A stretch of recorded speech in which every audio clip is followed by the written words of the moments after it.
Hello everyone, thank you very much for coming. Who's been to the West Bank? Wow, that's very, very impressive, isn't it? I have to say, actually, that is the most impressive I've ever seen. Who's been to Gaza? I've been, I just forgot for a second there. Who knows what Al-Nakba means? Okay. Profiling. Thanks for the introduction, which I believe was kind, although I don't speak the language, so I don't know exactly what you said. But thank you for the kind introduction. Just in case you don't know me, I will introduce myself briefly again, to say that I'm a documentary filmmaker primarily and campaigner for Palestinian rights. And I first went to the Gaza Strip last summer, and I've spent so far about 4 weeks in the Gaza Strip in 2012 and 2013. In 2013, I will spend most of the year in the Gaza Strip, and in July I will take a convoy, primarily of media workers, that is filmmakers and photographers and etc., to Gaza. And the reason why is because of this. I don't know if you can see clearly, but this is a Google News Google News search results. The Newtown shootings, which you'll remember is the incident of where children were massacred in the United States last winter, 26 Americans were killed, 120 million news results. The Gaza war, which encapsulates not just the most recent Gaza war, in which 59 Palestinian children were killed, but also the previous one where hundreds of Palestinian children were killed, receives less than 90,000 news results. So that's why I went to Gaza, to try to address that, to try and do what I can to overcome the media deficit that exists with regard to Gaza. And doing so is something which is extremely fulfilling. And working in Gaza and building a life in Gaza, operating there as a filmmaker and etc., is extremely fulfilling. For the most obvious reason that there's hardly anyone else doing it. So there's lots of good work to be done, and wherever you go, there is something which needs to be done. It's a very fulfilling and motivating thing to do. So I won't talk exclusively about the recent war of November tonight. Why? Because there's only so many times I can talk about it in as much detail as I did in the weeks succeeding the operation last winter. When the war finished, I immediately went on a tour talking about the war. But there's only so many times a human being can recount all of the stories in enormous detail. So I will also be talking about the general situation in Gaza today, these days, and also the importance of the Ark project that my kind host just referred to. I was last in Gaza 7 or 8 days ago, so I can give you an image of what is happening there now, post-war, and any indications of what the prospects may be. Now, I'm sure that you all know very well the basics of the situation in Gaza, but almost certainly there is someone in the room who doesn't. So for their sake, as you probably know, apart from the violence that afflicts Gaza, the most obvious thing, which certainly today afflicts Gaza, is the illegal besiegement policy, which restricts not just economic traffic, but also civilian traffic down to basically nothing in comparison to what it otherwise would be. And that means that unemployment is most of the population, and the youth unemployment, the most recent figure I saw, was over 71%. So as you can see, it's not looking great, empirically speaking. 2/3 of the population at least are registered to receive relief services from UNRWA, the United Nations Relief and Works Agency, which is the United Nations primary humanitarian delivery program in Gaza. 2/3 of a population of about 1.7 million living in a tiny coastline strip, as you will see on a map in a moment. And for me, just to give some caveat to this image of these figures, that despite the situation being so bleak, as I just alluded to, with the lack of freedom of movement, in and out, getting in and outside of the strip, and with the terrible economic prospects, which means basically if you're a graduate, you don't actually really have a hope of getting a decent job, and particularly one which you deserve. At the same time, there is an extraordinarily inspiring resilience which exists and continues full steam ahead despite all of this tragedy, which I will come to when I talk about the war, but also the general situation that afflicts Gaza. And visiting Gaza, it's almost it's almost spiritually manifest, this kind of sumud, steadfastness, resilience. It's something which in a way undercuts the suffering in a way, and perhaps we can talk about that later if you're interested in that. Now, as I said, the economic situation generally is very bleak, as you know, but just to add some detail to that, if you go to the north area of the Gaza Strip, there's also the middle and southern area. In the north, there is Gaza City, which, in as much as Gaza has become a kind of independent territory, which it isn't diplomatically speaking, but you see the image I'm making, in as much as it's an independent territory, Gaza City operates as a kind of quasi-capital of this Gaza Strip entity. And Gaza City, pictured here, is actually very well developed in comparison to what many of you may imagine, or certainly what gets portrayed in the general Western media images.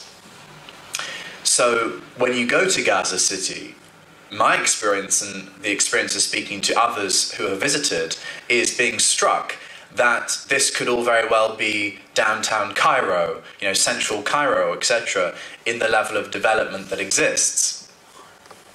Now, one of the reasons for that is because Gaza City has existed for hundreds and thousands of years as an important regional economic hub. And so for many living in Gaza City, their families have always lived there. But when you go outside of Gaza City for 1 or 2 minutes walk or drive, not very far, you can see the real reality, the general reality of the Gaza Strip, which is obviously refugee camp after refugee camp after refugee camp. And most of the population of Gaza are refugees from Al-Nakba 1948, the catastrophe when Israel was forcibly created on top of Palestinian land, when the ethnic cleansing processes began proper. Or from the Six-Day War of 1967, or other recent wars or escalations or bouts of violence.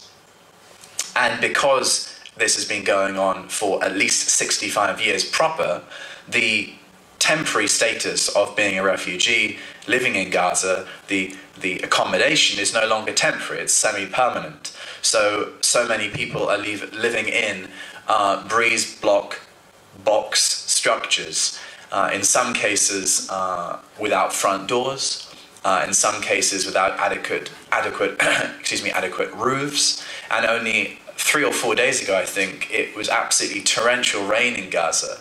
And for most of those living in the refugee camps, they have no protection from, therefore, obviously being inundated, their homes and possessions being inundated with rainwater, but also from flooding as well.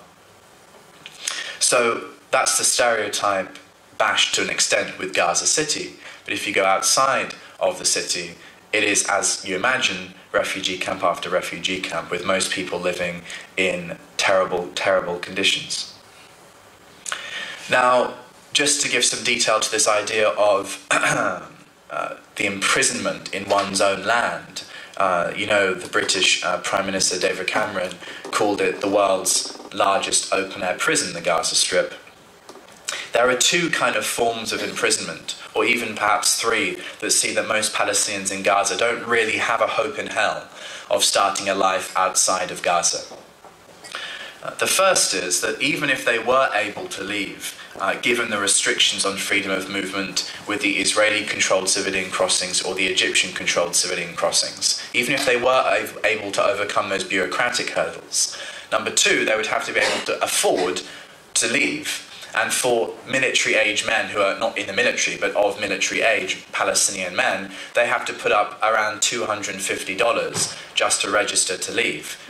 Affordable for, obviously, most of the population.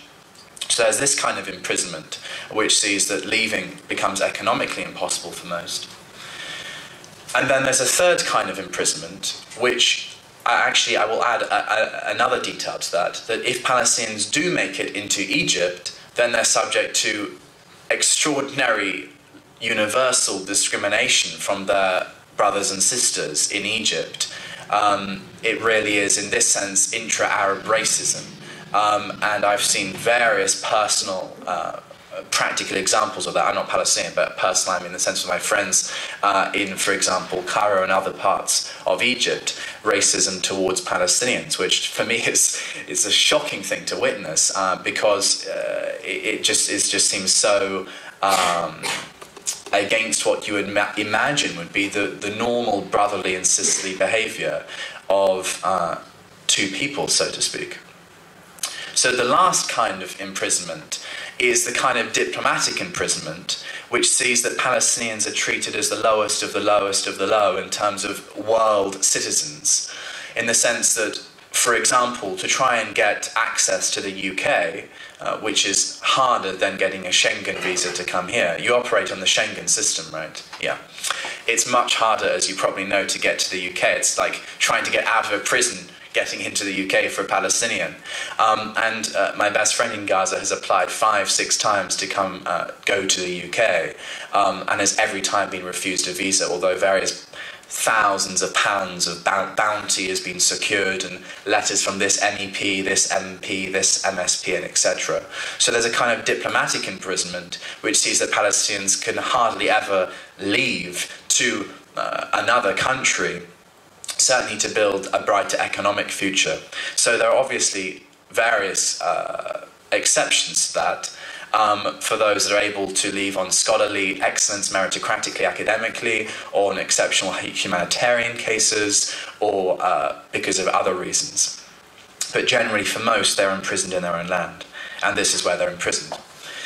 This is a map from 1999. The Gaza Strip is 42 kilometers in height. The width is between 6 and 12 kilometers, roughly, something like this. Now, it's from 1999. I show you this one because it's good in terms of the aerial imagery, but also because it shows here the Israeli colonies that existed until summer 2005, when Israel unilaterally withdrew. It was no longer, let's say, economical for Israel to try and maintain an on-the-ground military occupation in Gaza and to continue its colonization of these areas. So they withdrew and, as you probably well know, demolished the structures that they had built just so Palestinians couldn't use them. And this is Gaza City, the city that I was talking about earlier. And I took this photograph last summer in my first couple of weeks of being in Gaza with this little girl is from the Al-Shoroq family, who I'm friends with. And they took me on this kind of tour of their part of Gaza Strip in Beit Hanun, which is in the very north of the Gaza Strip, and it's one of the least safe areas in the Gaza Strip. And I'm not sure if you can see because of the lighting, but this is the horizon, obviously, and Israel is visible there with its antenna, communication antenna, and here industrial towers with smoke coming from them. And this, as of last summer, was as close as we could go to the border. Now, there's at least a kilometre there, probably about 1.3 to 1.5 kilometres. But at this point in time, and even today, it's really too dangerous to go any closer to the border. This is inside the Palestinian territory, in case it's not clear, for fear of being violently suppressed by invoking a tank incursion or being shot at, and etc. And this year, a Palestinian was executed by an Israeli soldier in this area, not this specific area, but in this general area in the north of the Gaza Strip, under these circumstances. He was shot in the forehead, if I remember correctly, but certainly in the head, died instantly, and that was 1.2 kilometers away from the border. So as you can see, That's this year after the recent war. And many of you obviously haven't heard the news that there never really was a ceasefire. So that may come as a surprise to some of you. But 3 other Palestinians have been killed since the ceasefire came into place. Basically, every element of the ceasefire has been systematically broken within days of the truce supposedly coming into effect, which is not surprising and is normal in the experience of Gaza with Israel, that Israel never really abides by the truces. It doesn't really need to, because the media never pays any attention to the breaches of the truces made by the Israeli state, and so it can get away with doing what it wants. It's got media impunity. This is a photograph I took a few days ago in the beach refugee camp, one of the most impoverished refugee camps in Gaza. I heard a report a few days ago of a mother who took her children to a medical centre for a few days in a row recently. I think it was last month, because they didn't have a front door, and rodents would enter the home at night when they were sleeping and would bite the legs of her children. So she had to seek medical treatment for her children for this. So that obviously, thankfully, is not normal, but it shows you what some are going through in these refugee camps. Now, most of the population of Gaza, as well as being refugees and relying on aid handouts so they don't starve to death, are also children. And so when I describe later the warring and etc., obviously remember that most of those that are suffering from the effects of the terrorism and etc. are under the age of 18 and obviously least psychologically and physiologically prepared to deal with the warring, let alone the warring, just the basic situation that goes on in Gaza as well. Now, as you can imagine, because reality is not black and white, the situation is not absolutely bleak. So I'll give one positive example of what there is, in as much as there is a caveat to this image that I'm painting. And that is to say that when I first visited the universities and schools in Gaza and started to understand the culture and attitude towards education, I was blown away, frankly. I come from Oxford in the UK, which is probably in the world best known after maybe Harvard, I don't know, as an educational city. So I know what it means for elite educationalists and their attitudes. And going to Gaza and sort of seeing the passion and the dedication and the will to be dedicated to one's education, studies and betterment for the sake of the family and also for the society was really striking. And one of the drivers of the almost over-education of the population in Gaza is because there aren't any jobs. So what do? You may as well get another degree. So one of my best friends in Gaza is getting his second PhD.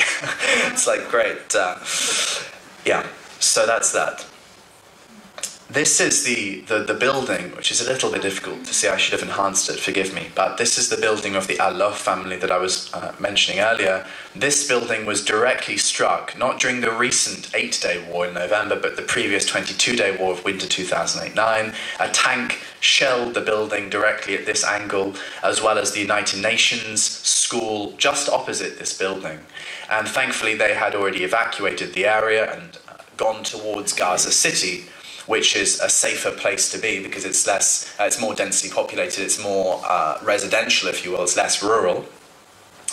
So none of them in the immediate family were injured or killed, but as you can see, their home became basically unusable. And I'm not sure if you can see here, just hiding behind the family home is the new family home. Now, they're very, very, very lucky to have a new home built. It took 4 or 5 years for Hamas to get the funds together or move through the bureaucracy to get them built a new home. But they did, and so they're now living in a new home. Well, they don't have the normal things that they did have in their home before. At least they have a structure and etc. But this is the most extreme exception. They are exceptionally lucky in this respect. One of the things which always strikes me when I go to Gaza is that although it's a very, very young population, as I said before, and also the population's super fast growing, which means life in Gaza is basically unsustainable, statistically speaking, is that also there are a lot of elderly people who have survived the wars, and also the first war, 1948, Al-Nakba. And I made a film about this last year called Forgotten Histories, when we interviewed one of the eldest women in Gaza, and after the war I made another film in which we interviewed one of the eldest men in Gaza, not this guy. But it always strikes me to think that this is not something which has gone on for hundreds of years. It's not similar to the genocide of Native Americans in North America. This is something which started in the lifetime of a couple of people in this room, certainly of my grandparents, and it's something which started since the creation of the United Nations and the beginning of respect for international law. And that always strikes me hard when I see gentlemen like this. Now, in the last 2 or 3 years, there has been an improvement in the situation in Gaza, in as much as there has been a boom in reconstruction and construction. While I was away from Gaza over the winter period for 3 months doing the talks about the war and etc., when I came back, I saw so many new buildings in Gaza City, not Gaza Strip, but in Gaza City, which is obviously nice to see, new university buildings and etc. And one of the reasons for this is because over time the Israeli besiegement siege protocol has eased up, incrementally, marginally, but it has eased up. So construction materials do go in to an extent now. And also in recent weeks, in fact, the Egyptian border is now every day facilitating construction materials going into Gaza in extremely large quantities.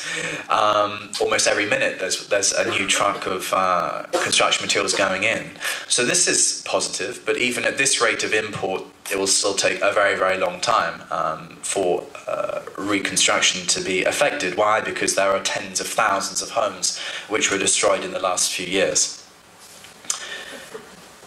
This image, taken by a friend of mine, is showing the process of recycling the destroyed buildings to get construction materials that are not imported because of the still existing shortage of construction materials, reconstruction materials. This is West Gaza City by the beach. This is a kind of busy time. It gets much busier than this at Ramadan and in the school holidays.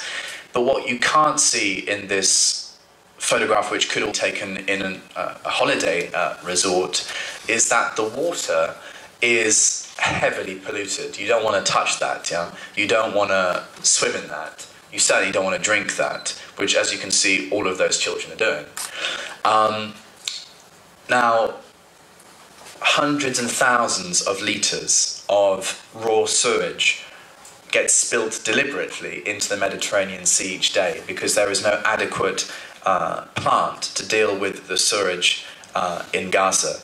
And so basically, not just the sea, but the drinking water also is something that you don't want to touch with a barge pole. But it is used by Palestinians regularly. Just to give you one statistics, for example, the salt content of an average tap water glass is something like 40%. So as you can see, that's not great.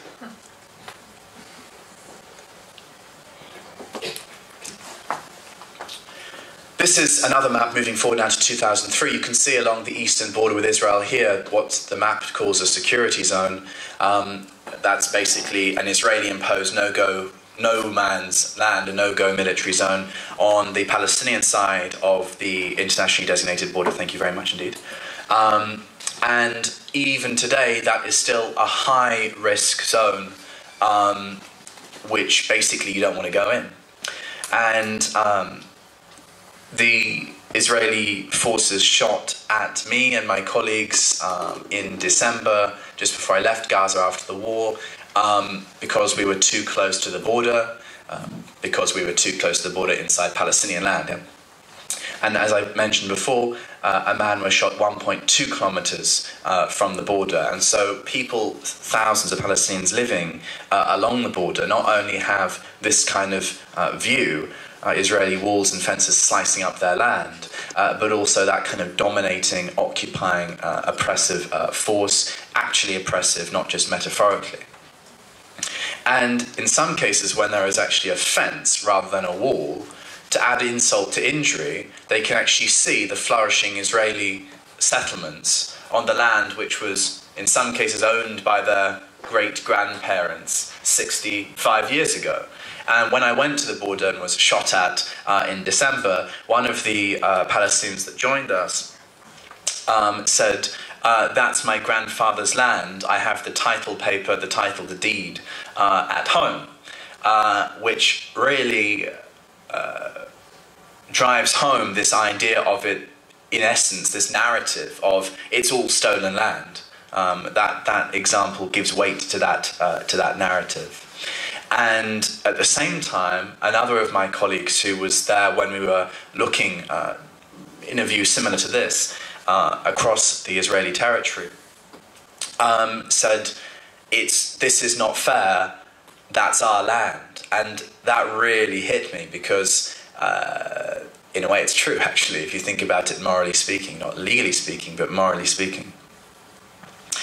And for thousands of Palestinians along the border with Israel, they have this bedroom window view, an Israeli militarized outpost complete with remote control machine guns on the top. It's not exactly something that you would want for your children to grow up with. Now, during the wartime, most Palestinians who obviously don't have bomb shelters, because there aren't any in Gaza, are seeking refuge in their homes. Thousands were internally displaced during the recent 8-day war, including one of my friends who was displaced 6 times trying to flee dangerous areas. She made the joke, I think they're following us, which, I mean, this just epitomizes the spirit of resistance against the psychological condition by being able to make such a joke.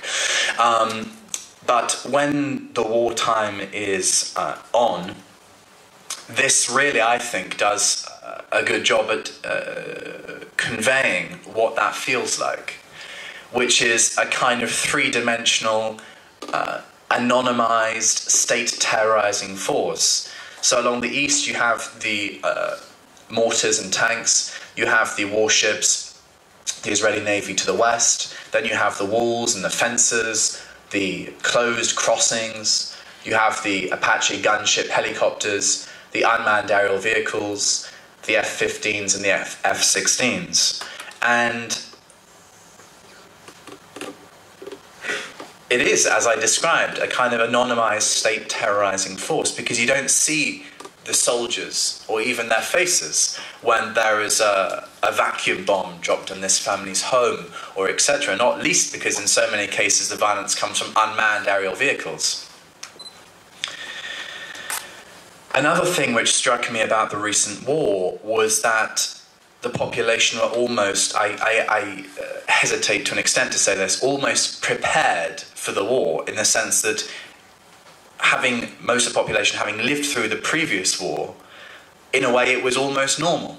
And violence generally in Gaza is normalized. And so on every street there are bullet holes in homes like this. Even indeed inside many of the significant tower buildings and etc. in Gaza City, there are bullet holes inside the lifts and etc. and etc. etc. Remnants from when Israel was occupying on the ground only a few years ago.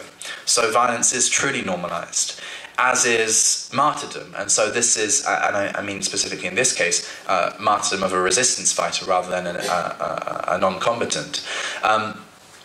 But seeing such a banner as this is also not abnormal.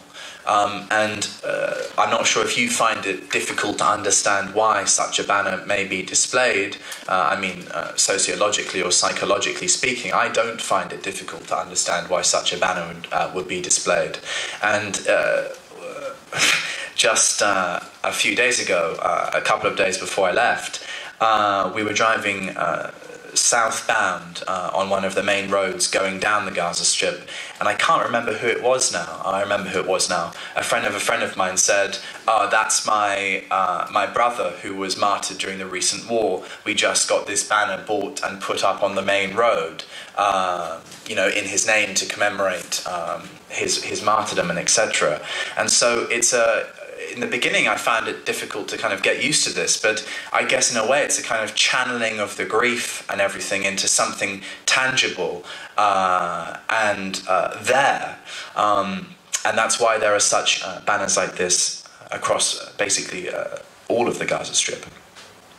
Now, there are three states of violence, in a way, actually, that afflict Gaza. The first is a benchmark level of violence, which sees a kind of drip, drip, drip, drip killing and attacks on Gaza.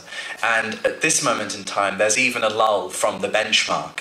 But if we go back 6 months ago and look at, certainly last summer when I was there was truly a benchmark of drip, drip, drip killings of Palestinians, obviously most of them not militants, as obviously should be no surprise to you. And so in this case, for example, Israel struck a home which it claimed was owned by Hamas, claimed that it was going after militants in retaliation for rocket fire. This was the language that was used, roughly speaking. And in that particular attack, this baby, along with other civilians, were injured as a result of just 2 drone missiles. And the drone missiles don't really explode. Just to think that a couple of drone missiles targeting a home can cause collateral damage to babies within hundreds of meters of the site of the striking. You can imagine just what the collateral damage is when an F-15 or F-16 drops a payload on an area or home. So there is a benchmark in violence. There's also what's known as an escalation in violence, when there is, if you like, a pronounced cycle of violence between the Israeli, usually Air Force, and the militant groups of Gaza. And then third, there is the level of violence which the world pays attention to, which is when Israel says that it's launching a war in Gaza, and then everyone wants to pay attention, and then everyone's suddenly interested in Gaza. In some cases, during the wartime, that third tier, it's actually not that much more bloody than the escalations in violence. I mean, I could paint a picture, I could argue that during the recent war on day 5, hypothetically speaking, it was no more bloody than 6 weeks before the war on a normal day in Gaza. But no one cared about what was going on then, because Israel hadn't launched a war proper and no one was paying attention. So what I'm saying there is there are three tiers, but there is particular media relevance or historical relevance to when there is actually a war proper. And just again to paint the image of the collateral damage, or what level of civilian casualty Israel is willing to inflict on Gaza. Does anyone know the story behind this image? It wasn't last year, but it was the year before, I believe. Israel targeted a militant on this motorbike, and many of the targetings of militants are on as they're travelling around, or in military training sites and etc. in the rural areas of the Gaza Strip. They targeted a militant with 2 drone strikes of this particular motorcycle. You can see the dents in the motorcycle. And as well as having the militant on the motorcycle, there was also the militant's brother and son. So they killed the militant and his son and brother all at the same time. And according to the family, and I think it's a fairly believable story, the militant had been driving around the Gaza Strip by himself, including in rural, not residential, not populated areas, basically all the morning, and then they killed him in the afternoon when there were other civilians not around him, but literally holding him. So from the point of view of the family, that is a symbolic example of Israel's treatment of civilians, that they basically don't care. And certainly, if I have any time left, which may not happen, to go into details about that during the recent war, it became absolutely explicitly clear that Israel is willing to incur basically unlimited Palestinian civilian collateral damage in order to kill just one militant. It's absolutely clear now on the historical record. So just if anyone doesn't know what these cycles of violence look like, or the chronology of them, I'll just show you this animation. Have you seen this before? No? You have? You've seen it before? Okay. It's made by Palestinians. Yeah?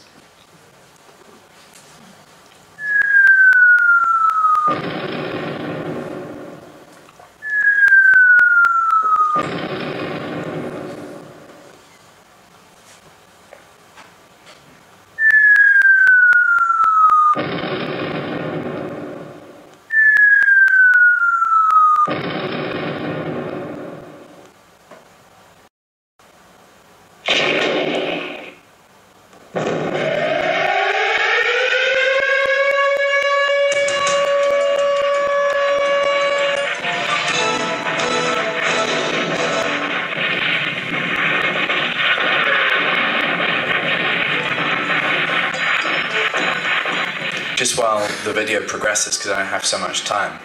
But that isn't, this animation isn't just like propaganda or simple rhetoric. If you look at the chronology of the recent war, and if you look at what happened in November, this is actually historically accurate, because before Israel started the war, there was violence just inflicted on one side. There was no retaliation by Palestinian militant groups until a certain threshold of violence had been felt in Gaza.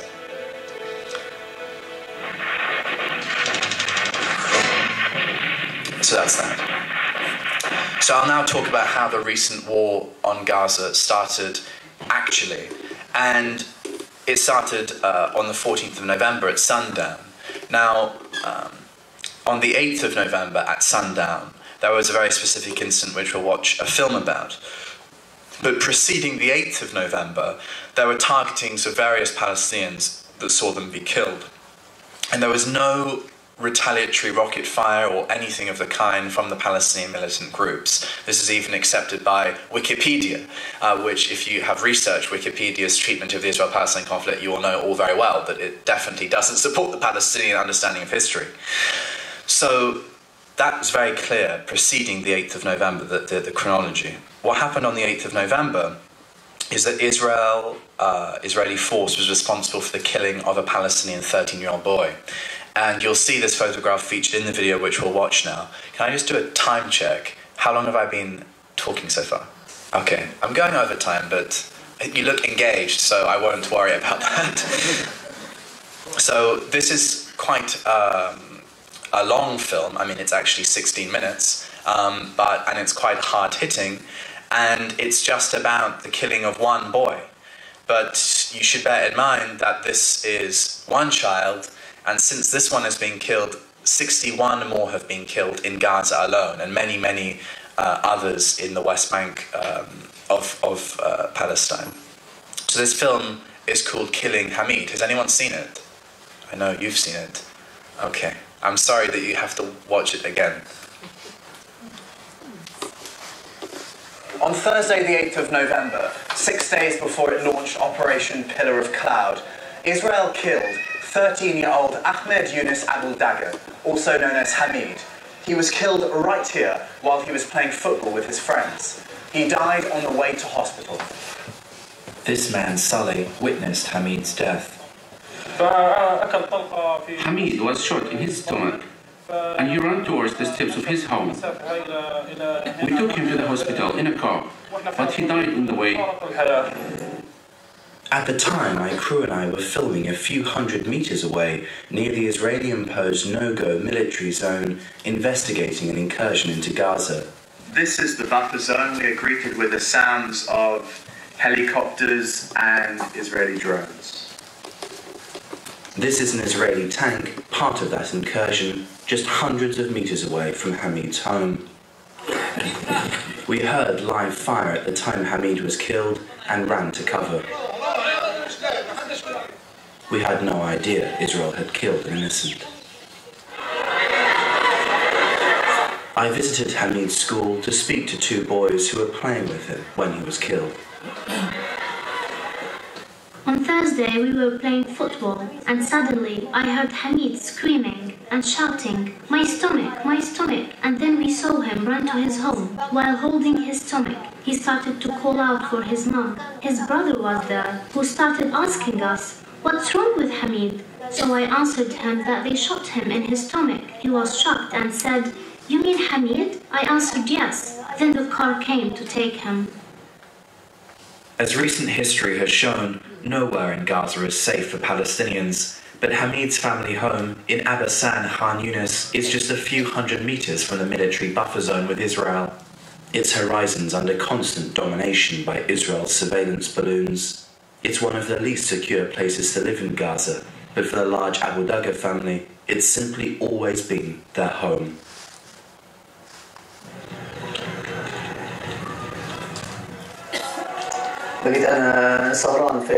It was my shift that night at the hospital. Suddenly we heard the noise of shelling and shooting because the hospital was close to the east, near the border with Israel. After 5 minutes, a casualty arrived to the hospital. He was a child, and we immediately started treating him. When we took him, we could see that he appeared to be dead. We massaged his heart and gave him drugs like adrenaline and a drip, to try to restart his heart to beat again, or to make him breathe again, to bring him back to life. But unfortunately, the child was injured directly in his heart.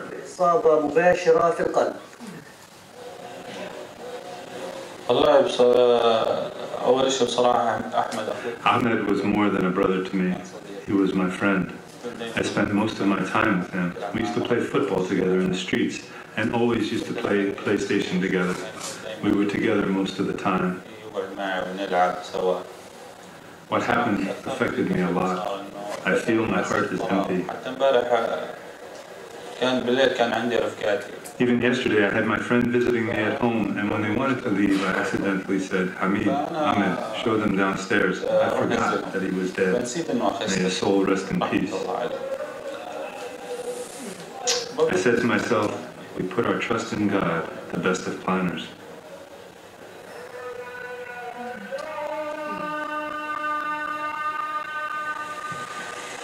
Near Hamid's home, there's also a sniper outpost. Although a Hamas official initially reported that a helicopter shooting killed Hamid, it's not clear whether it was shrapnel from a sniper or helicopter bullet, or even shrapnel from a tank shelling that was responsible. This is just another incident of a suspicious Palestinian child casualty as a result of Israeli force. We were surprised by the injury because there was no bullet.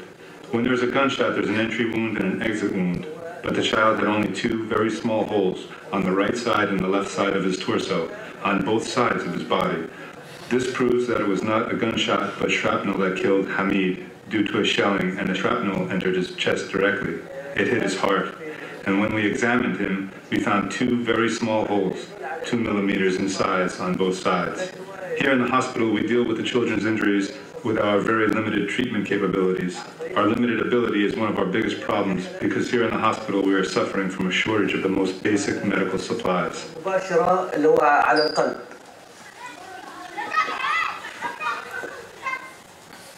Mohammed was another boy playing football with Hamid when he was killed. I first spoke to his parents.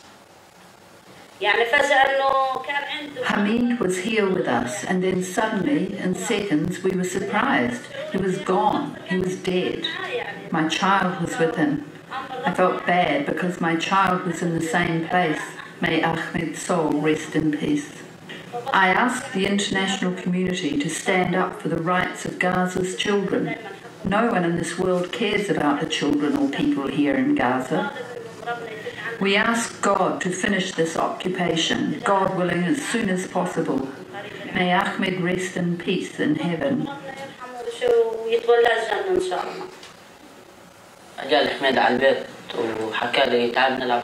Hamid came to my home and invited me to play football with him. I accepted. Before we left my home, he asked me to take photos of him. So I took photos of him, and he asked me to put them on Facebook. After the afternoon prayer, I went to his home and we played football from 3 until 4 p.m.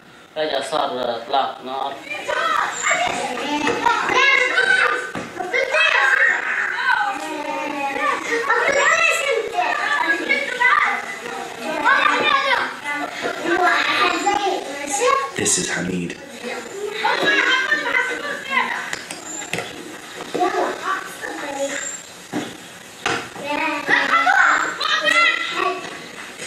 Suddenly we heard shooting and yelling, and Hamid fell down as he passed the ball. I started screaming, saying, "Get down, there is shooting." Hamid went to the ground while our other friends ran away. He started crying, and I started calling for his brothers. Then suddenly he stood up, saying, "Oh, my stomach, my stomach." He started running towards his home, and I screamed to his brother, "Come, Hamid has been shot." Then he started running around his home, screaming. His brother came and told me to find a car to take him to the hospital.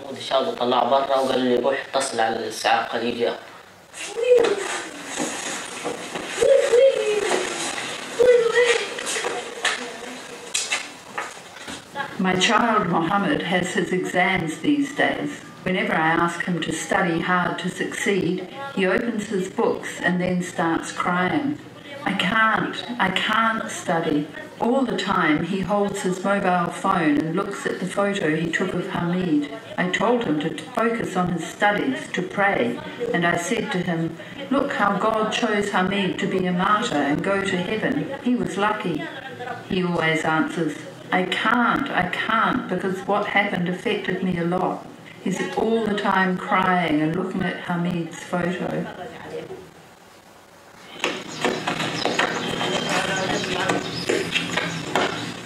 Now the boys play with Hamid's football, but without Hamid. Human Rights Watch told me they didn't have the resources in Gaza to investigate the killing of Hamid. Hamid's killing was of course barely reported by Western media agencies. The BBC ran one limited article in which Hamid's killing was reported as just an unverified alleged incident of collateral damage. Days after it killed Hamid, Israel launched its November Operation Pillar of Cloud, claiming it was responding to rocket fire from Gazan militant groups. Rocket fire that killed no one. After Hamid's death, in the weekend just preceding the operation, Israel killed 2 more Palestinian children when it struck near a funeral parade in North Gaza. The truth is that the timeline of the recent war started with Israel's killing of Hamid, buried here.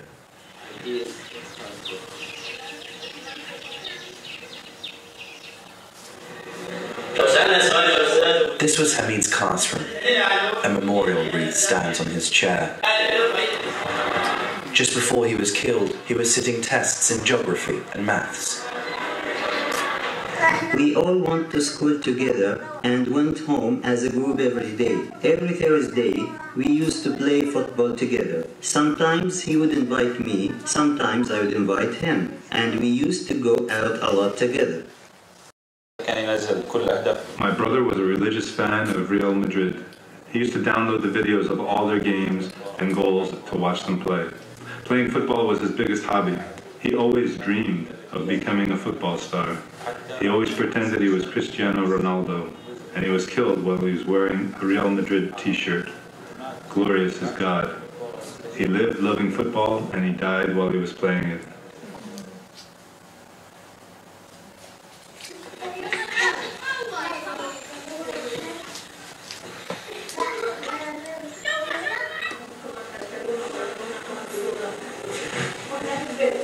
What can a child care about except his school and having fun? These are the only things children think of. He only cared about wearing his Real Madrid t-shirt, his Real Madrid boots, grabbing his football and then going to play. He did not even really care about his studies. Hamid even said on Thursday morning, "I have a big responsibility. I have 2 exams on Saturday," and Israelis thought that he was thinking about shooting rockets.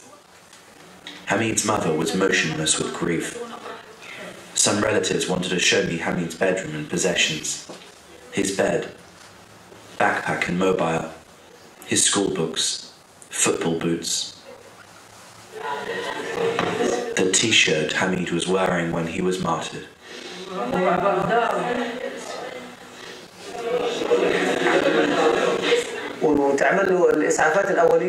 The weapons they use are unbelievable.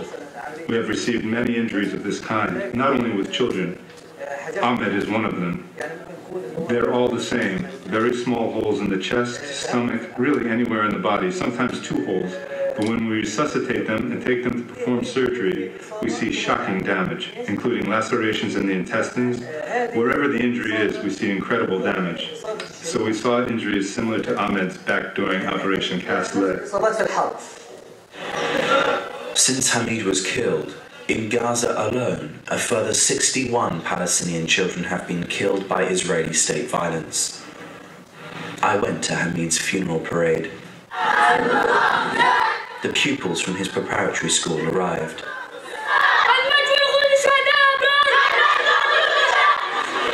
The local police force also paid their respects. I say to the world, you accepted agreements and protocols to protect human rights during wartime and during peacetime, like the Geneva Convention and the jurisdiction of the International Criminal Court in The Hague. This international community is sitting silently when it comes to Israeli violations against the Palestinian children and people. They are being killed day and night by the Israelis who think that no power in the world can stop them.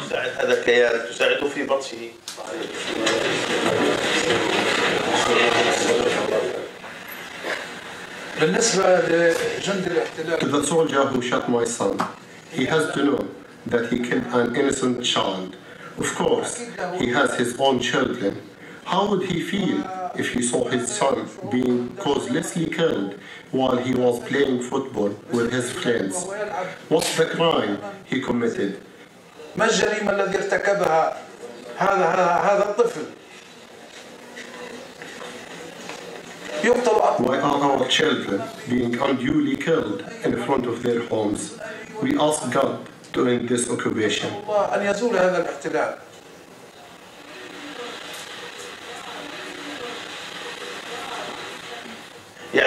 I call on President Barack Obama, who just won a second term, the new president of the USA that speaks in the name of freedom.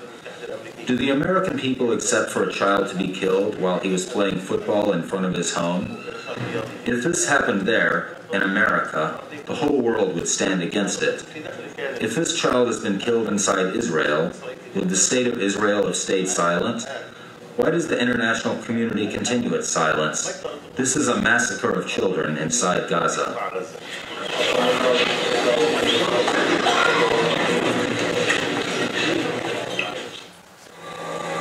The reckless killing or murder of this 13-year-old Real Madrid-supporting child constitutes a prima facie war crime committed by the State of Israel. One day, the International Criminal Court will call for witnesses. My crew and I will be there. My message to the world and to everyone listening, pay attention to our plight. We're a poor and oppressed people. We have lived 65 years suffering from occupation, killing, and colonizing. God willing, people of the world will start to care and put a stop to all of this.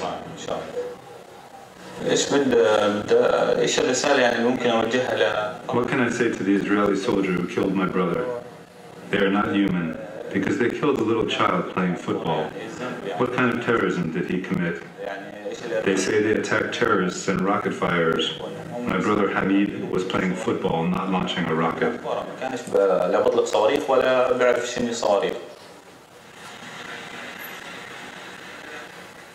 They think that when they attack our children, that we will be weakened. It is the opposite. They raise hatred in our hearts. Now, don't you think that Hamid's friends will hate the Israelis more and more? We are like them. We are all humans. What did he do for them to attack him? Those children will grow up, and the hate will grow up with them. God willing, the Israelis will leave our land, and the occupation will end soon. I swear to God that they will not stay here. The end is coming soon. As a doctor, as a children's surgeon, I want to say that we are a people of peace and that we love peace. And my message to the world is please stand by the people of Palestine so we can live in peace, so our children and their children can live together in peace. Why do the children of the world live in freedom while the children of Palestine do not know the meaning of freedom or sleep peacefully at night? So this is my message. Stand by the children and the people of Palestine. We should stop the killing.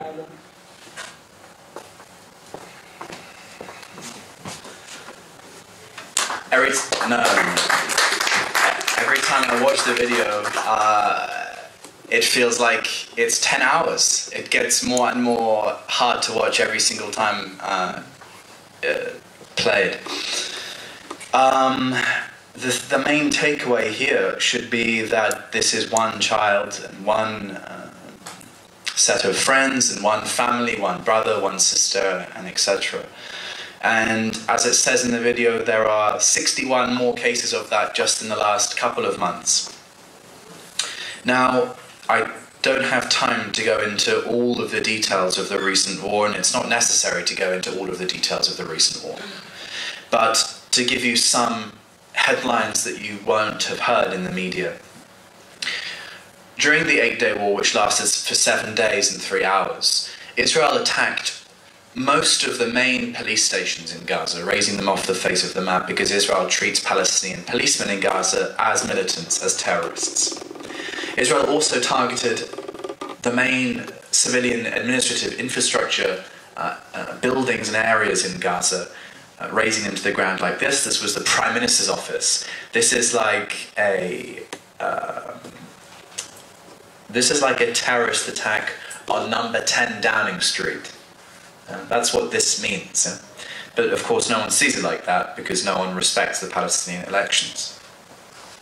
Israel also executed 3 journalists, 2 cameramen and a TV executive. This is the top of the building and the 11th floor below of the Al-Shoroq building in Gaza City, Reporters building. Israel has admitted to targeting this with drone strikes and injuring 12 Palestinian media workers below, including one guy who had to have his leg amputated. Now, the next images are shocking. During the recent war, Israel targeted militants, weapons stockpiles, militants as they were trying to fire rockets, and etc. Also as they were traveling around, military training sites, police stations, and etc. But Israel also targeted the homes of militants. Now, I don't have to tell you who lives in homes. It's not just military-age serving men. It's also women, children, and elderly persons. And so this is one of the reasons why there is such collateral damage in the recent war. So most of those killed were civilians. There were 177 Palestinians killed. 59 of them were children, 13 women, 10 elderly persons, 1 medic, 1 rescue worker, and as I said before, 3 media workers. 4 Israelis were killed, 1 infant and 1 combatant. Now, as a result of this protocol and how Israel went about the recent war, you can imagine that, of course, there were various massacres of families. And really the only incident which has got any international attention is the Al-Dahle family. Israel dropped a vacuum bomb on this relatively affluent home in central Gaza City. It's 20 seconds walk from where my best friend lives in Gaza. Apparently Israel was going after a militant in the building. Another explanation is Israel was going after another militant related, but who was not there, that they made a mistake that he was not actually in the building. But there was 1 police officer, certainly, that was in the building. They killed 4 children, 11 in total, 11 people in total. 9 from the Al-Dahle family and 2 visiting from another family. So that's what a vacuum bomb does to your home. Again, this is just one example of a massacre. It's the only one which has got really any international media attention or diplomatic attention. This is a video that a friend of mine, Mahdi, took looking at what was left of the home days after the war. And within the days after the strike, still in the wartime, they were still pulling out of the sand and the rubble the bodies of the children. So this is the video.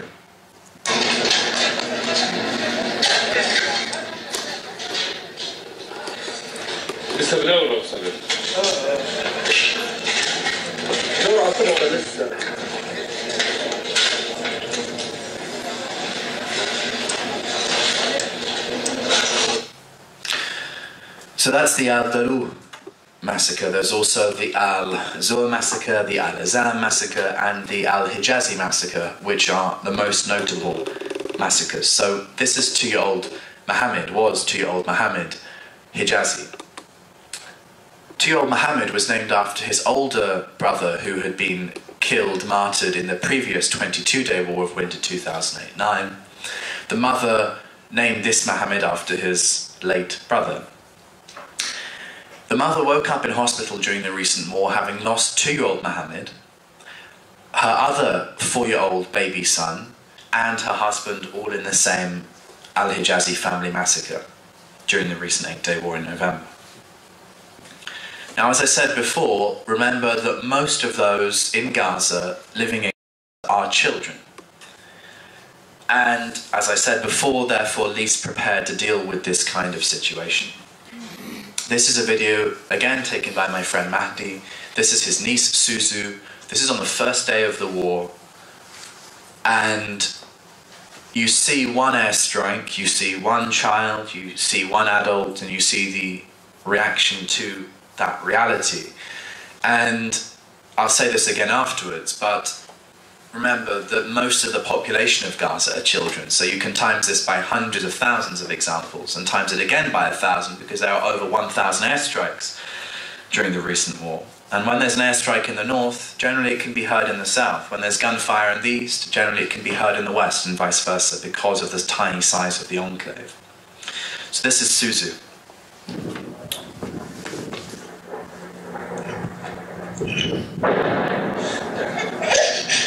معلش خفيف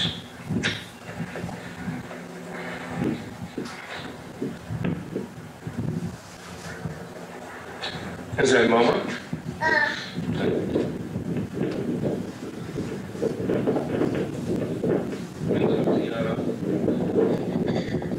I'm afraid.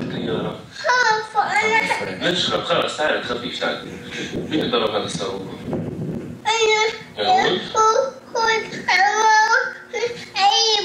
يهود يهود ضربوا بوبا على عيبه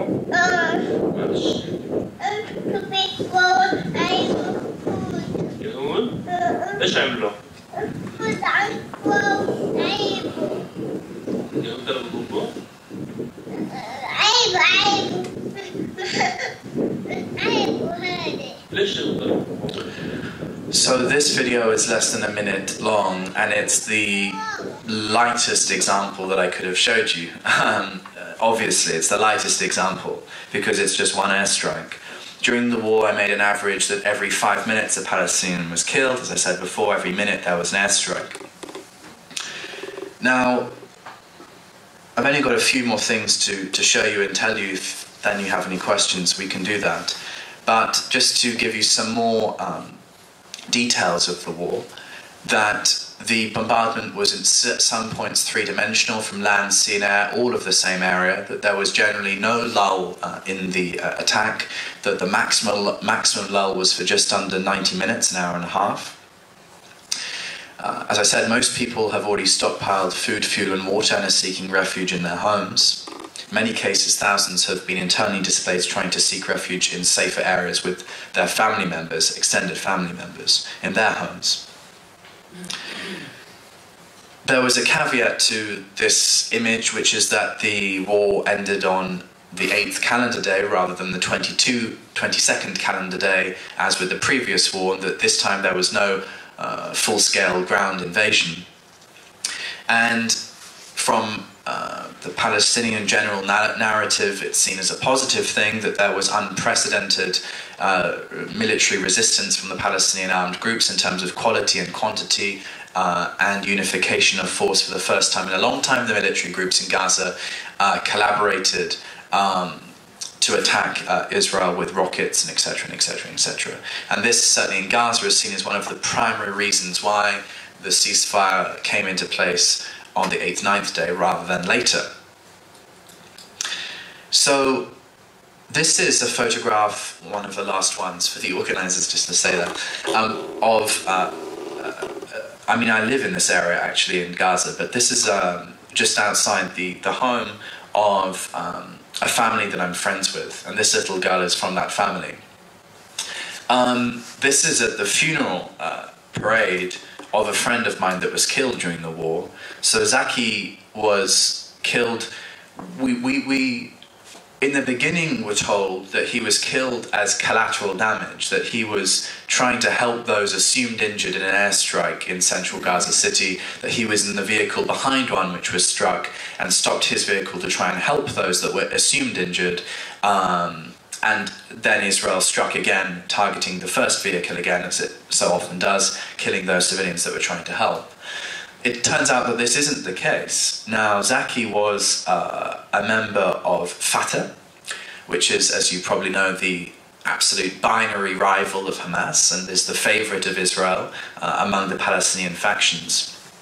During the war, Israel went after not just Hamas and the most terroristic militant groups in Gaza, but after any of the groups and their leaders. And it's now believed that Zaki was the main target when Israel struck the vehicle that he was in.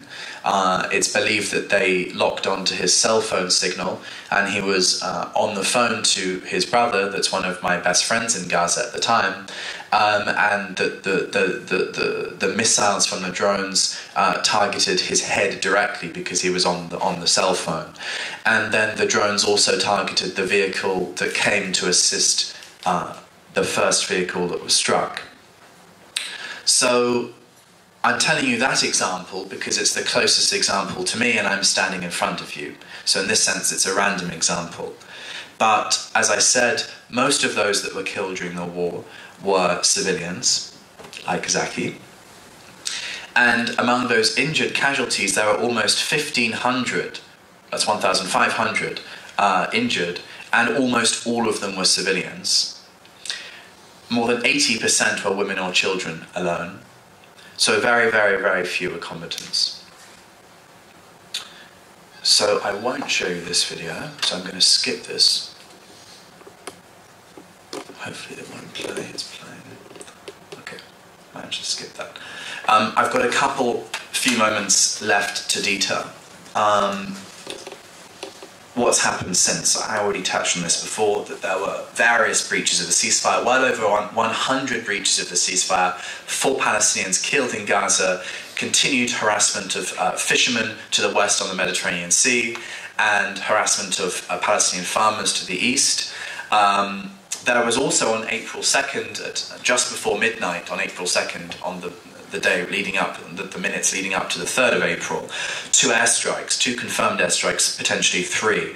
One of them was not here, but over here, that is just 90 degrees to your left from this perspective, which targeted a military site, which we were forbidden from taking a photo of, and another military site in a much more residential, populated area. So this is in the north of the Gaza Strip, also an area in East Gaza City, in the north area of the Gaza Strip. And so on the 2nd of April, Israel set a precedent where it's willing to breach the ceasefire with aerial bombardment, not just with drones. These were not by drones, these were by warplanes.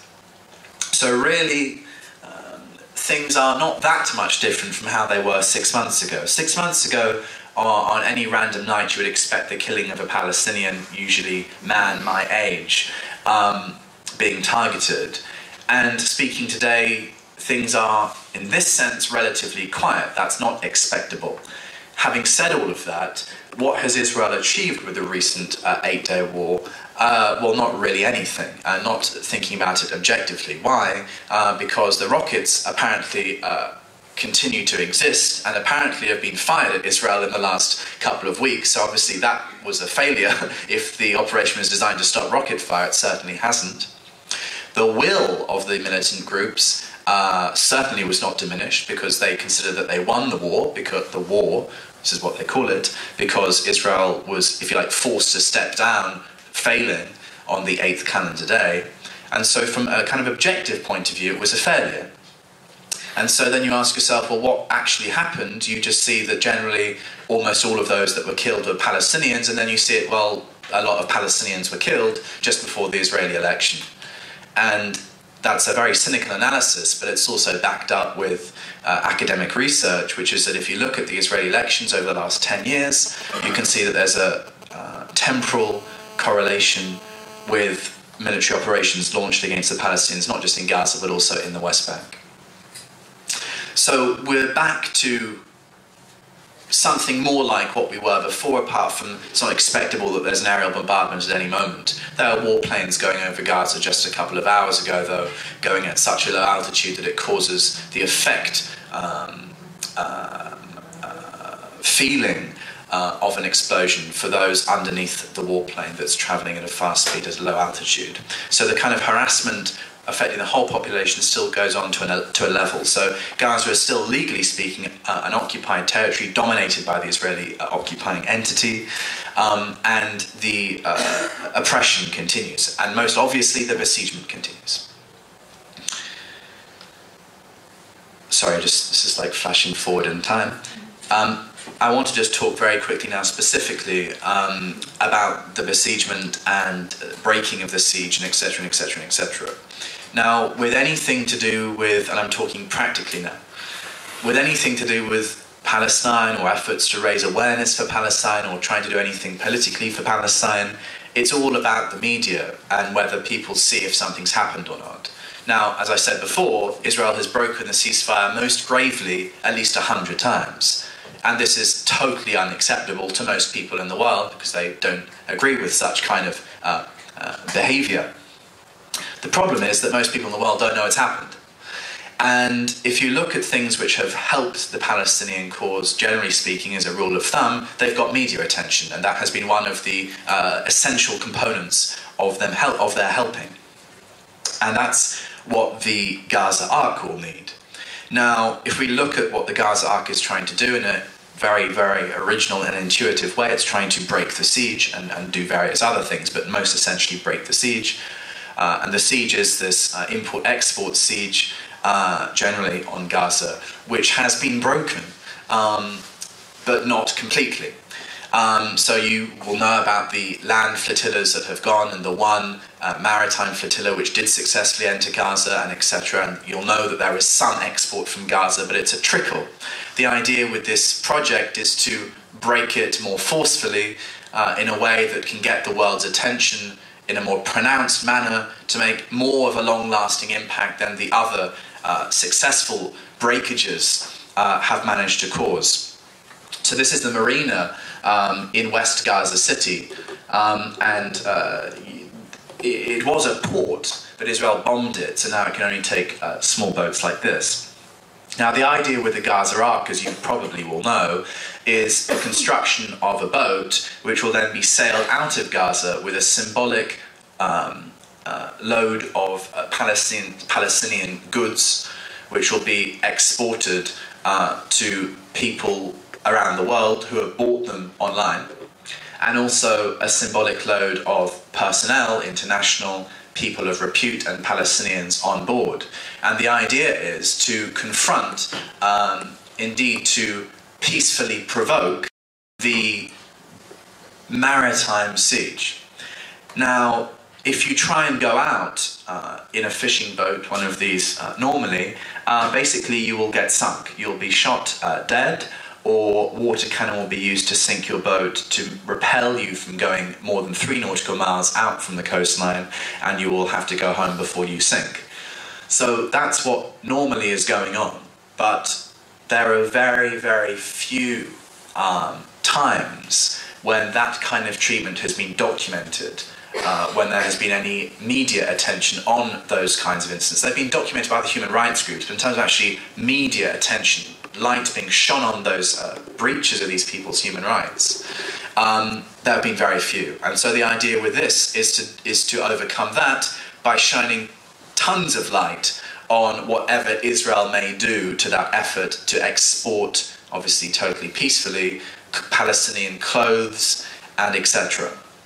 So that is something which needs our help. and it's something which is of symbolic and historical significance. As you know, the Gaza Strip is really too small to receive an aeroplane, which would probably be shot down if anyone tried to receive an aeroplane, because the international airport in the southern tip of the Gaza Strip was bombed by Israel about 11 years ago, and there is no area or aeroplane easily accessible that could be used to fly in and out of Gaza. So that's out of the question, as is land out of the question, generally speaking. So the idea here is to break the maritime symbolically. So that's something we must support. We must support that. And not just financially or ideologically or etc., but practically in terms of ensuring that people actually know that it's happening. Yeah? Because if no one knows that it's happening, it's like a big invitation for Israel to attack the people on the boat, because there will be media impunity and Israel can get away with doing whatever it wants to the people on the boat and the people who are part of that initiative. So it's important that we spread awareness that this is going to happen, and it is already happening, by which I mean people are preparing for that adventure. That is a responsibility devolved upon us. So I will leave it on that note. Thank you very much. You said that the Human Rights Watch didn't have resources. That's right. Well, the Human Rights Watch Europe happens to have a Norwegian as a director. Okay. And can anyone make him, confront him with this? They're hoping to, the question, if you didn't hear it, was about the Human Rights Watch not having the resources to investigate the killing of Hamid Abu Jarad, the 13-year-old that you watched the film about. They are hoping to employ a full-time person there. I mean, to me, it's just almost shocking that they didn't already have someone there. I mean, an organisation of this breadth, to not have someone in Gaza, to me, is just an appalling failure, frankly. But that's obviously an internal matter for them. But they are hoping to, in the next, I think, 2 years, permanently place an observer in Gaza. So that is, in a sense, good, because it serves as a kind of protection, in a way. Yeah. I want to thank you for a very good presentation. I want to thank you for a very good film. You have in a very, very good way presented to us the massacres done by the State of Israel. We thank you for this. And I'm very happy to hear that you are going back to Gaza, you are continuing your work, even with more strength, I hope. Thank you. But I would like to ask you for the future to help us not only to see and look into the massacres by Israel, but also to help us to understand them. Why do they take place? What is in the mind of the Israeli leadership, of the Israeli people, which promote these kind of massacres? I think this is very important. You touched upon it. You said that always before there is an election in Israel, they are killing Palestinians, because this is popular with the Israeli population. Why is it popular with the Israeli population to kill Palestinians? There's a very good, I haven't been to Israel for 3 years, and I can talk a little bit to answer the question directly, but there's a very good documentary I would refer you, just one at a time, because I'll forget the first one, otherwise I know as a rule. There's a very good documentary I would refer you to about that, and it's called Selling Militarism Like Toothpaste. And it shows the kind of militarization of the mind in Israeli society, not at the age of obligatory military service, but at the age of small children. And there's also obviously a whole ideological framework and historical framework that goes along with it, and we could talk about it for hours or days. But I would certainly recommend getting started with the documentary called Selling Militarism Like Toothpaste. I will continue very briefly, because I think in order to try to understand what is in the mind of the majority of the Israeli population, we have to understand this ideology in my mind, which is called Zionism, which is internationalized somehow into the majority of the people in Israel, I think.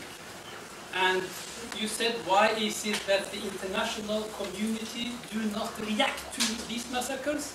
I think this is a very important question also, why the international community is silent. There must be some mechanism which is preventing your documentation and other people's documentation to getting out into the Norwegian and European and Western mind, I think. We have to discuss it. Thirdly, if you allow, I went to West Bank myself. I talked to the settlers. And this relates to the protests in Europe, in the Western world, which you want to support and build this protest. And I asked him, what is your reaction to this protest which we are trying to build? And he said, the dogs are barking, but the caravan is continuing. So how to stop the caravan? Not only by barking, but how to stop the caravan in reality.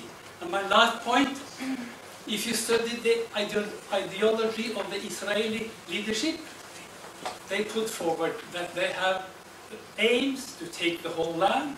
They think the whole of Palestine belongs to them. There is only one thing which may stop them. And this is, they say it themselves, armed resistance. If there is a situation where Jews are killed, they may stop taking land. This is what they announce themselves. So my conclusion is for the future, yes, we must continue to tell people, tell the world what is going on, but we must focus why it is going on.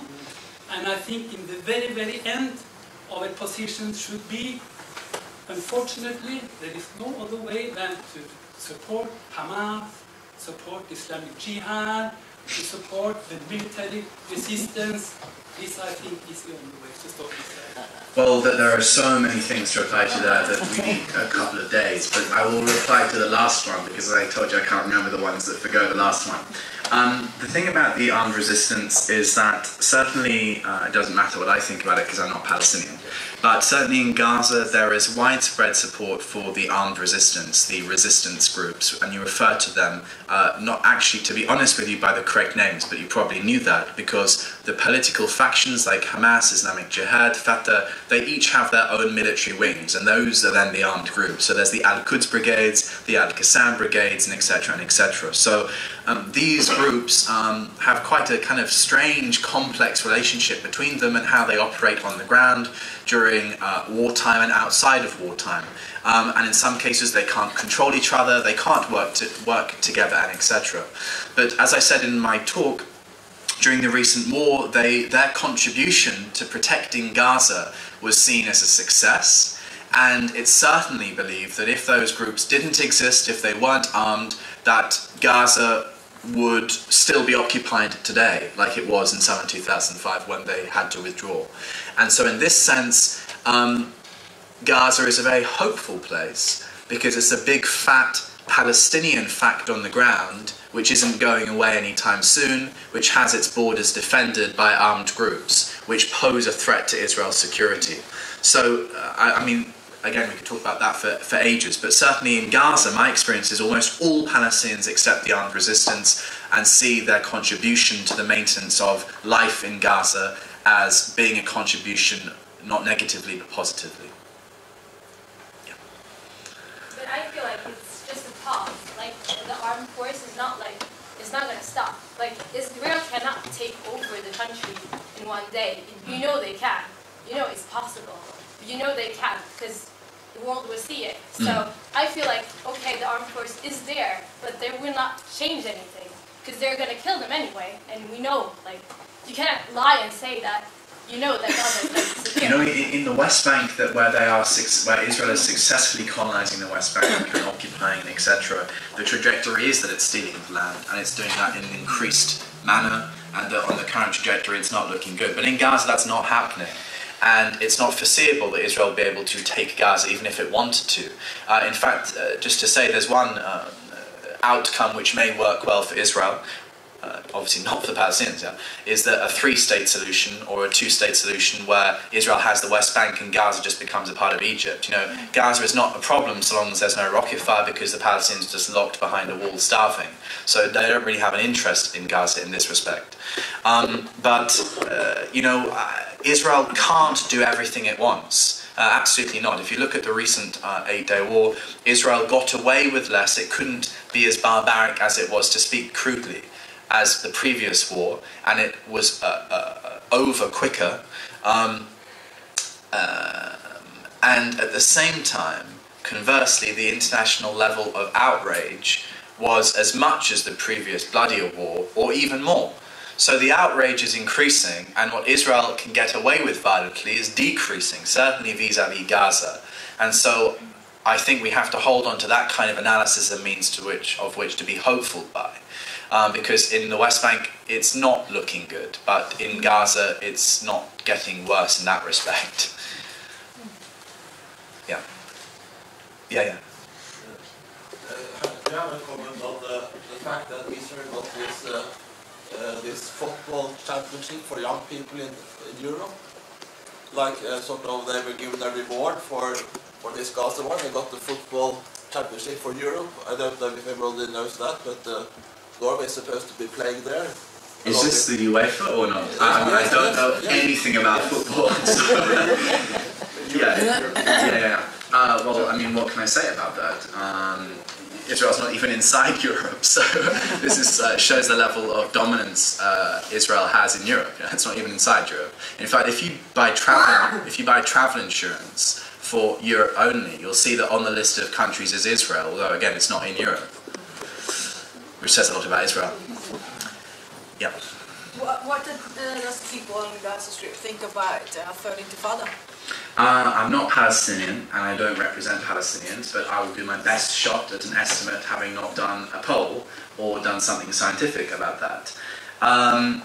I haven't asked Palestinians what they think about the Third Intifada, and at the moment there is a kind of, if you like, professionalized resistance, which is that those military groups take responsibility for that kind of resistance. Among the youth, I have seen people saying, yes, Third Intifada will help the cause, we're willing to sacrifice our life for the end goal, and etc., and etc. I know people personally that have tried to do that, but a problem with the Third Intifada in Gaza is that Hamas doesn't actually want a Third Intifada, it doesn't even want armed resistance, generally speaking, as a rule of thumb, despite the propaganda image which Israel portrays of Hamas as wanting blood. It doesn't actually want that, if you look at the politics and etc. And secondly, Palestinians in Gaza are locked behind walls and fences. They don't really stand a chance of ever actually, what are they going to uprise against? So that's the reality of that. So that's, if one wanted a Third Intifada, it's not looking good in that respect. Yeah. Well, first of all, I would like to welcome you in Oslo.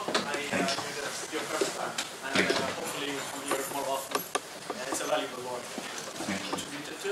My comment is about the normalization of using the term Gaza war, as it states some kind of a psychological reval concept, meaning, like, as you said, Palestinians themselves consider it as a war, but it's only, as I said, psychological, because they think that they have the power to be rivals to the Israeli soldiers, but the main concept is not war in a meaning. It's more like aggression, or I'm sure you agree with that. Yeah.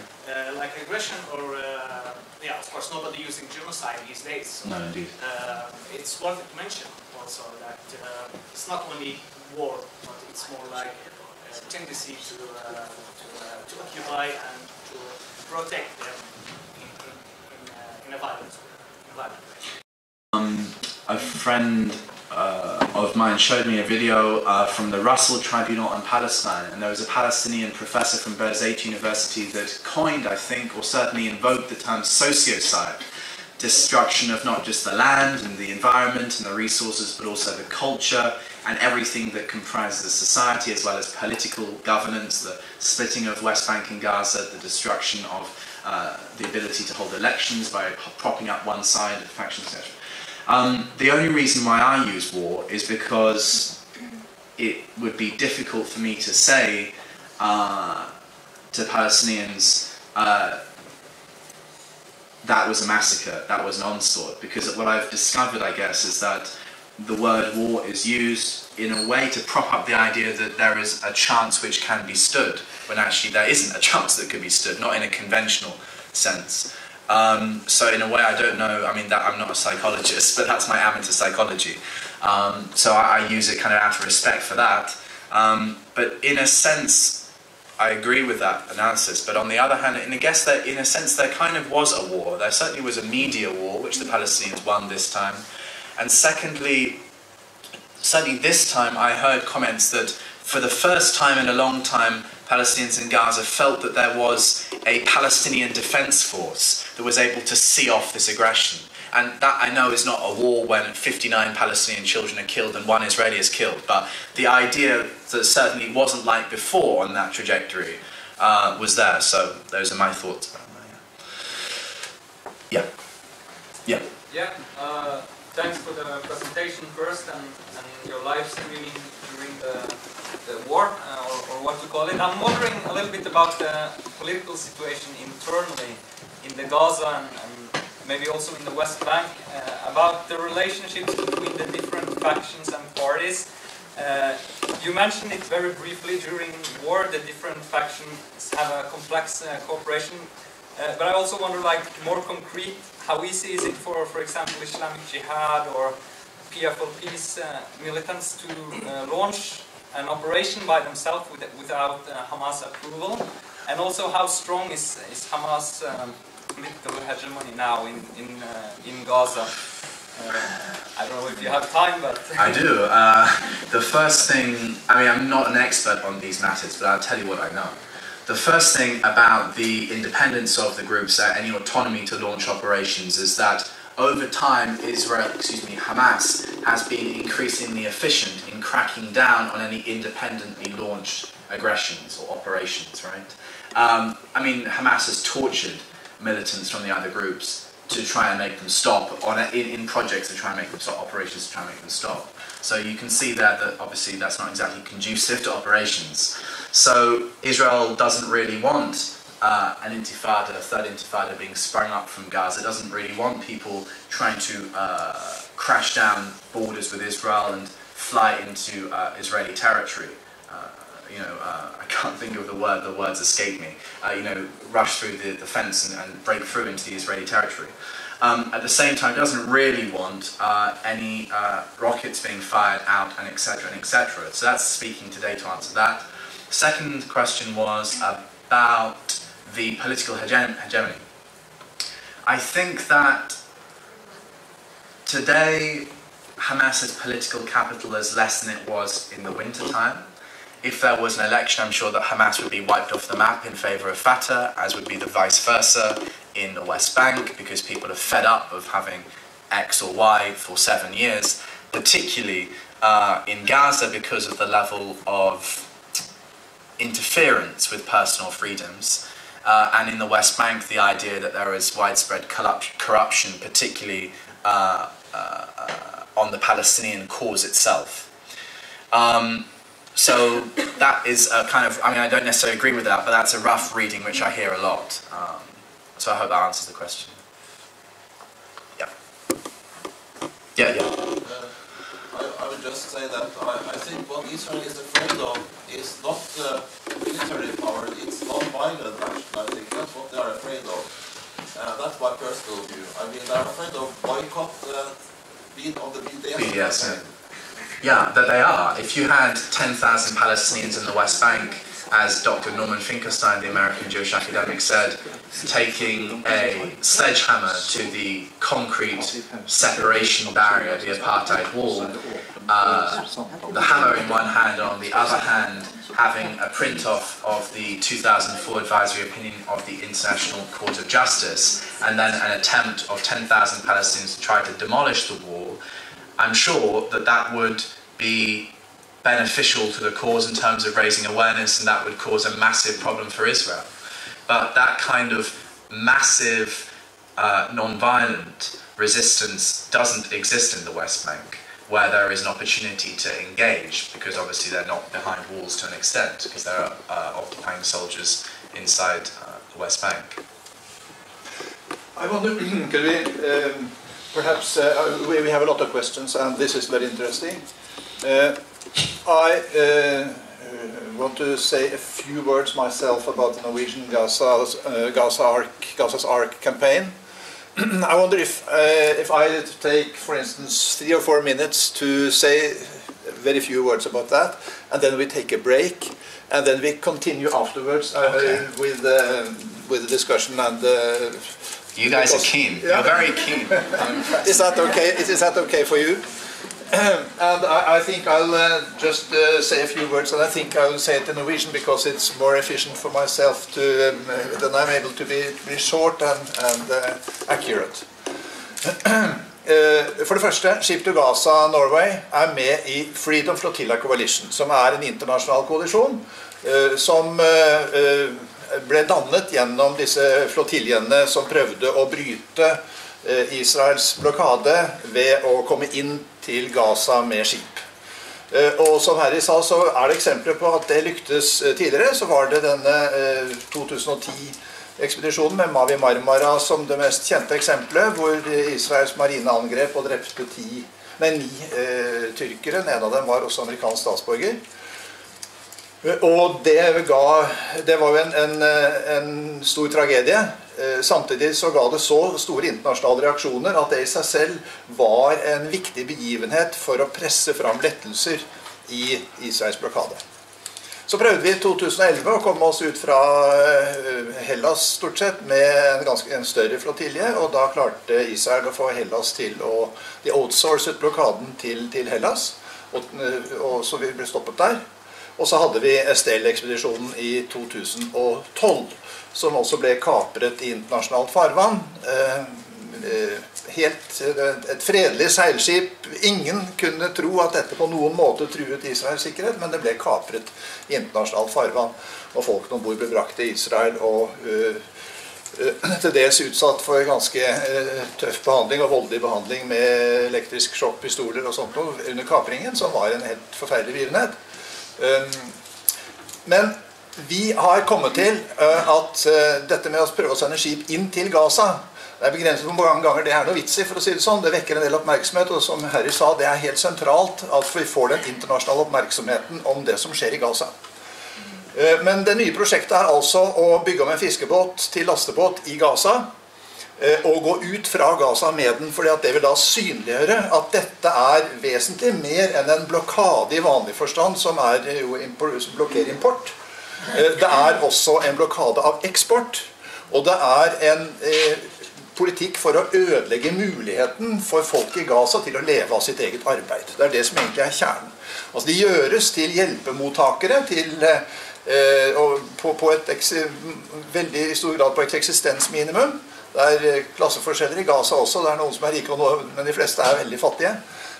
Og som Harry sa, det drikkevannssystemet I ferd med å, altså det veldig dårlig. Grunnvannet I ferd med å bli ødelagt. Kloakksystemet ødelagt på grunn av bombing, og barn og unge vokser opp under ganske giftige forhold, bokstavelig talt. Hensikten med Gazas Ark, som et sånt fra medmenneske til medmenneske solidaritetsprosjekt, helt uavhengig av myndigheter. Vi har ingenting med myndighetene I Gaza å gjøre. Vi har ingenting med noen stat blant de deltagende lands representanter å gjøre. Det et solidaritetsprosjekt fra menneske til menneske. Og denne gangen her så vil vi altså bruke alt vi har av ressurser som går med I dette I Gaza. Og det I seg selv et viktig poeng. For ikke sant, disse båtene som vi har kjøpt tidligere, det har vært dyre greier, og pengene der har fortsatt ikke kommet folk I Gaza til gode. Nå kjøper vi båten I Gaza, bygger den om I Gaza, med folk fra Gaza som jobber, som får lønn, og pengene går til Gaza. Hensikten også at man skal formidle kunnskap om skipsbygging, som gamle eller eldre folk I Gaza har, til unge mennesker, sånn at de får denne kunnskapen, ta del I den, en kunnskap som de ikke har hatt mulighet til å praktisere I Gaza på aldri så lang tid. Det hensikten også at det skal da gi arbeid, ikke sant, til noen, ikke veldig mange, men noen få, som får jobb. Noe av det viktige er at dette er da, Harry fortalte om folk som tar utdanning, og det er en hel del velutdannede folk i Gaza. De har kjempetrøbbel situasjon de også, men de som får jobber hos hjelpeorganisasjoner og sånt, det er da stort sett folk som har mye utdanning. Dette prosjektet her, det retter seg mot også dem som ikke har det, som har mulighet til noen få som har mulighet til å få seg en jobb på dette. Så skal vi da gå ut med varer som er produsert i Gaza. Og poenget er at så mange som mulig mennesker eier en liten del av den lasten rundt omkring i verden. Slik at det er mange mennesker som har en interesse i den lasten. Og kan si at jeg eier, det er min veske som er ombord, det er mitt armbånd som er ombord, og jeg eier noe av lasten. Og vi selger aksjer, symbolske aksjer i båten, slik at det er mange som også vil si jeg eier aksjer i denne båten. Og hensikten er at vi skal få så mye oppmerksomhet som mulig, for sannsynligvis så blir jo denne båten tatt av israelsk marine etter kanskje bare 2-3 timer, mens Estelle gikk i måneder nedover Europa og fikk en del oppmerksomhet underveis, så må vi få opp oppmerksomheten på forhånd, slik at verden følger skjebnen til denne båten som prøver å komme seg ut med varer som mange eier. Så er det helt sentralt at vi skal bruke dette til å øve press mot de forskjellige landenes regjeringer for å få dem til å ta en mer aktiv posisjon mot Israels kvelertak på Gaza. Og da kan vi si, det er norske eiendeler ombord. Nordmenn eier deler av båten. Vi krever at den norske regjering protesterer. Denne gangen med Estelle så var det veldig halvhjertet. Da var det jo ikke noen norsk båt, det var formelt sett en finsk båt, men det var nordmenn ombord. Så det var nordmenn som ble utsatt for en helt uakseptabel behandling og en kapring i internasjonalt farvann. Men det var meget halvhjertet fra den norske regjering. Det er viktig for oss å få norske myndigheter til å reagere. Det er viktig at folk i andre land får sine lands myndigheter til å reagere, og at vi bidrar til å få opinionen opp. Så er det sånn at dette er en ganske bred internasjonal koalisjon. De som står i spissen for dette prosjektet kommer fra Canada, Australia og delvis USA. Og i Freedom Flotilla Coalition så er det i tillegg folk fra Italia, Hellas, Tyrkia, Norge, Sverige, Frankrike, Spania. Så det er en ganske bred internasjonal koalisjon. Det er en koalisjon av veldig forskjellige slags mennesker. I den så har vi muslimer, jøder, kristne, ateister som meg selv. Altså folk med veldig ulik livssynsbakgrunn og med høyst ulik politisk bakgrunn, som står sammen om dette.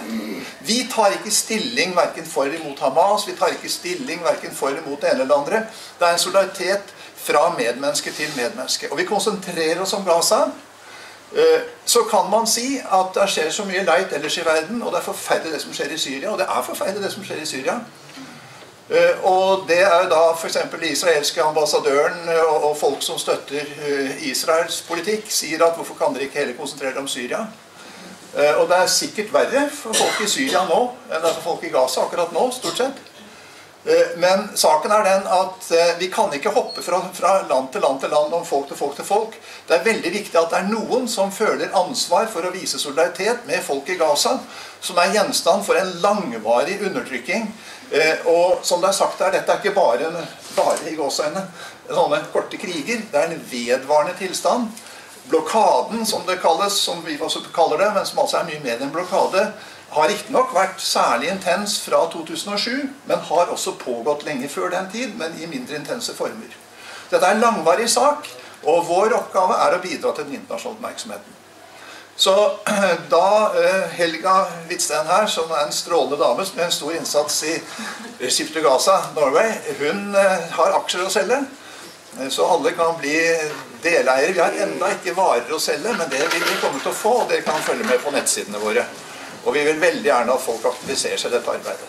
Så nå kan Helga selge litt aksjer, og vi tar en liten pause, skal vi si på 10 minutter, er det passe? 10 minutters pause, og så fortsetter vi her etterpå, litt mer, delvis litt mer uformelt også, ja.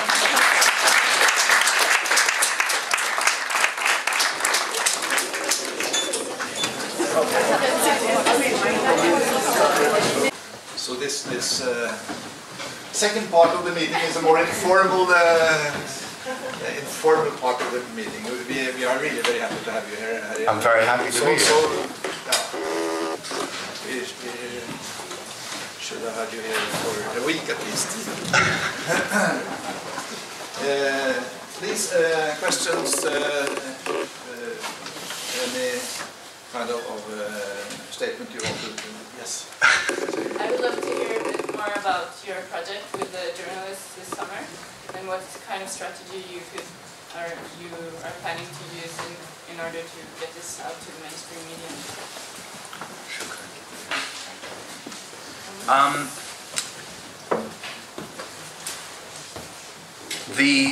The idea of a convoy with the primary purpose of media awareness was something that I thought of last year when I first went, because I went for media awareness, and going by myself is good, but I can help others go.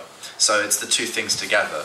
So the second time I went to Gaza, I helped a few others go, and every time I go by myself, I feel like I should be bringing other people. So the idea is just offering it in this way as a package. Now, many of the convoys that go, or the delegations that visit, they're kind of very whistle-stop tours, very, very quick, and people don't really get to spend any kind of intense, on-the-ground time exploring Gaza or meeting ordinary Palestinians. What do I mean by ordinary? I mean ones that are not living in some kind of economic or political elite or media elite. And it's important for people to meet normal people. So that's something which really frustrates me, seeing that. So I'd like to overcome that. So a good way to do that is to have a media convoy, because obviously media workers need to speak to ordinary people as well, and address again the media deficit. So these are some of the objectives, and at the same time there are some Palestinians in Gaza which will criticize this prospect. Why? Because you're not doing anything to help us, in the sense, this is obviously not exactly accurate, but the idea is that when, as a convoy, you have to go and offer training or something. So we will also do a little bit of this as well. So we'll do a lot of things, whatever is useful in whatever quantity is best. And in order to make that a success, we have to get media awareness, as you say. And part of that will be generated by making clear who's coming, who they are, why they're going, where they're from, and there'll be people from all around the world, hopefully. It's me and 6 other people working on it so far. We'll obviously need many, many more.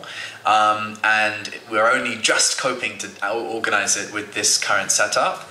But the idea here is that it will raise something special by highlighting that there is a media deficit, that people don't know what Gaza looks like, they don't know what's going on in Gaza, and that we need to address that. And we, in a way, want to embarrass the journalists that don't go by going and doing it ourselves. So we will have an exploration program as well as a collaboration program, but most importantly, I think, a content-making program where filmmakers will go off in groups and make a documentary about this, and ideally we'll try and publish the content while we're there, so it's not when we get home, when the kind of media buzz has gone. So these are the ideas. That's a totally long answer, sorry about that. That's the idea, yeah. So we hope that will be successful, but we'll see what happens. It'll certainly be successful in a limited sense, even if we don't manage to get really big gold with it.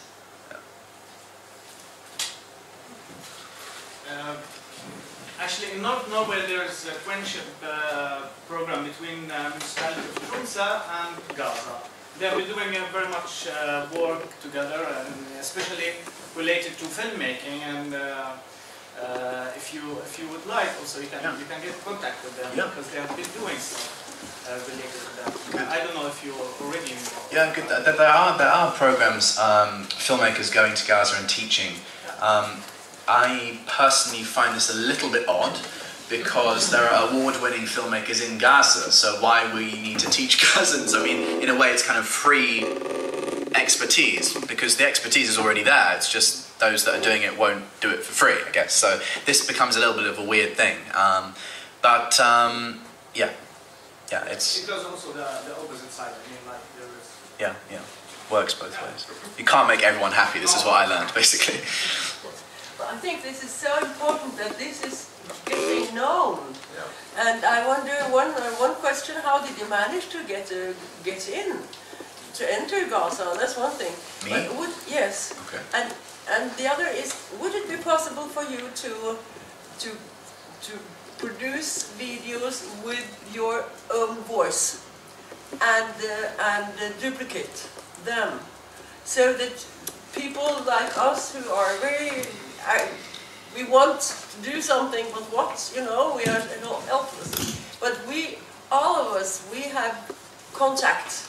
And for instance, groups in parliament, they might be in gatherings interested in seeing these things with your voice.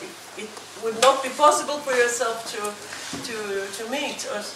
But if you would do that, then it would be possible to send it and to address it, for instance, to Human Rights Watch. Jan Egeland is now the director. I mean, people should see it, as many as possible. I mean, for example, the film that you watched, Killing Hamid, this is not ever going to be taken up by Human Rights Watch because it's too political. But there is fruit which can be gone after. And with Killing Hamid, we're currently having it translated and subtitled into Arabic and French, which will obviously make the audience much bigger.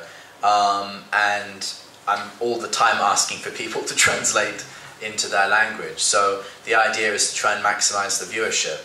The problem is that, in a way, people don't want to hear.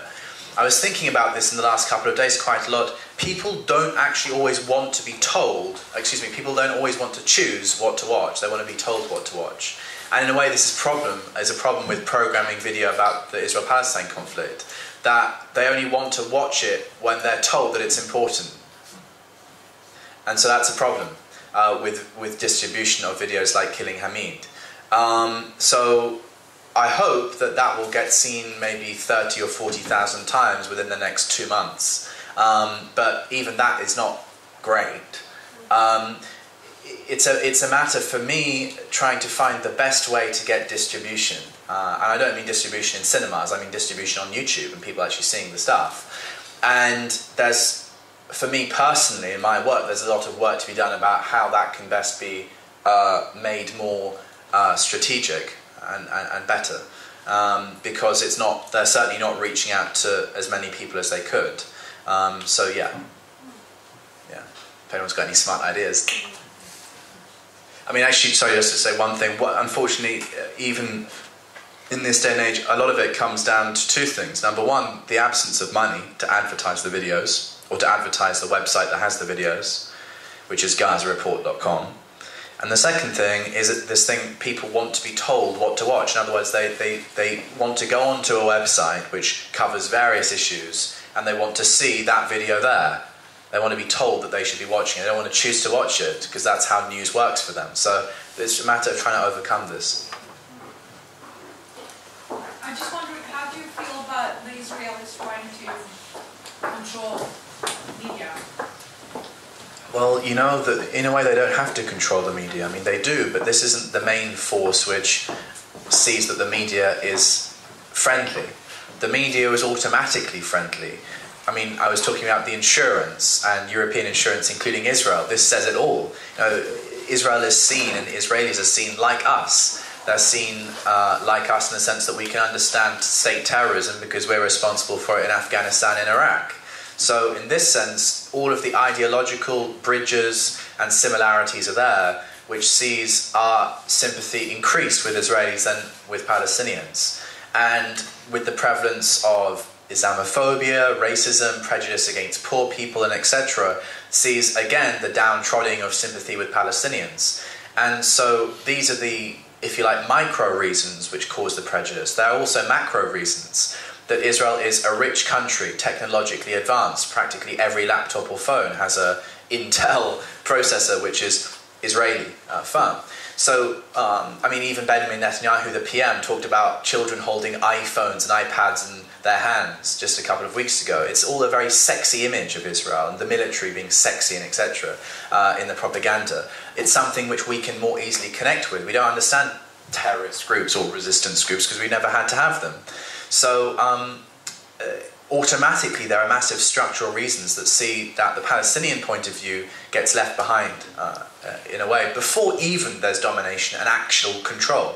I mean, in the UK there's control. It's been proven that the Israeli Prime Minister's office phones up BBC editor and says, why did he use this word, and etc. And there's tons of cases like this. But the general force is not explicit control, it's just we agree with them.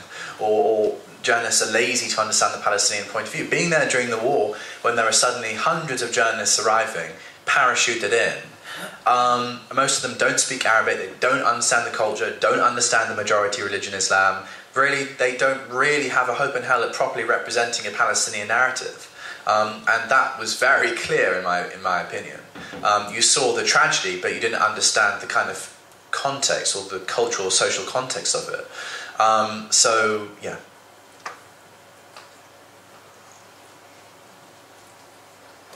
So I've been thinking about one thing lately.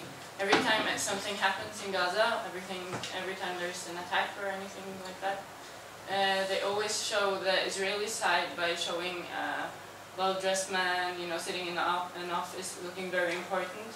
Whilst every time they show the image of Gaza, it's always in chaos or someone, a foreigner, talking on behalf of the people of Gaza.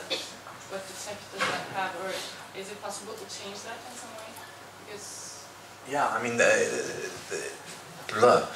are so many things there. The first is that the Palestinians are presented as kind of crazy, emotional people that don't have any strategy and etc. Even the BBC reports, they managed to find women crying and bursting out with no control and etc. I've never found any women like that in Gaza, even describing to me their son being slain. I mean, I just never seen that. I don't know where they find these people. I say that in not a pejorative way, but in an exaggerated way for rhetorical purposes. But it frustrates me that these images are just perpetuated like this. So the Israelis are seen as serious and Palestinians are not, and therefore irrational and etc. And the second thing about the voicelessness, the point is that the Palestinian voices exist, but the Israelis don't, the media, the international media doesn't use them. Or they're scared to use them. And in a sense, it's explainable why they don't use them, because there's so much of a gap between what the spokespeople would say and what their audiences are used to saying, or what they can explain and contextualize, that in a way they can't have them on. So a friend of mine, Gigi, female, was invited on to BBC World Have Your Say. I think it was just after the war. And she was saying, yeah, I agree with the armed resistance. They stopped Israel's attack going on to a 9th calendar day.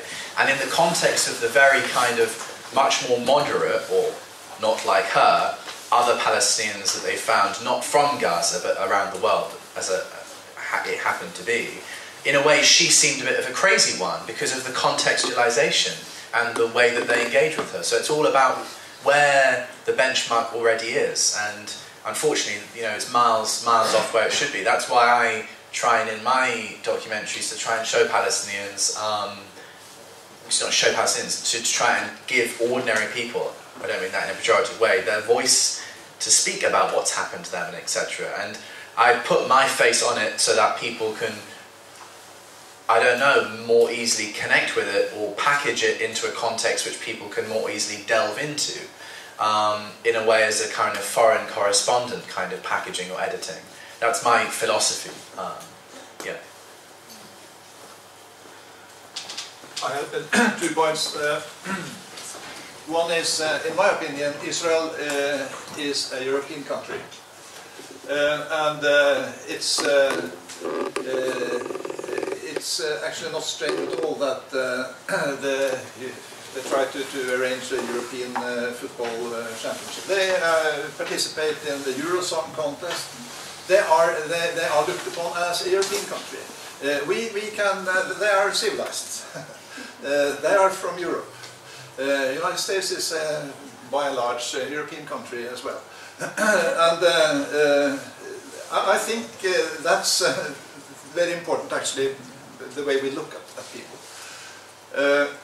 Secondly, the way the journalists are treated. when we were in Athens in 2011, Freedom Flotilla trying to sail out in the Mediterranean for Gaza and blocked by the Greek authorities in cooperation with the US and Israel. Of course, we had planned to sail and get into the Mediterranean, and we were prepared for some kind of a confrontation there. We were a peaceful expedition, but we anticipated to be attacked by Israeli Marine. It was very important to have journalists on board so that they could report firsthand from what really happened. Because the Israelis, they made their own version, and for instance in 2010 where they confiscated every electronic device that the passengers on Marmara and all the members of the expeditions had, so that they had, fortunately they succeeded in smuggling out very, very important footage of it, but by and large it was the Israeli version. And for instance, when Israeli Marine threw shock grenades on board Marmara, one of the passengers succeeded in grasping it and throwing it back. And of course, the official Israeli version shows only that passengers on board Marmara threw shock grenades on the Israeli Marine. So it's very important for the Israeli authorities to be able to manage the coverage.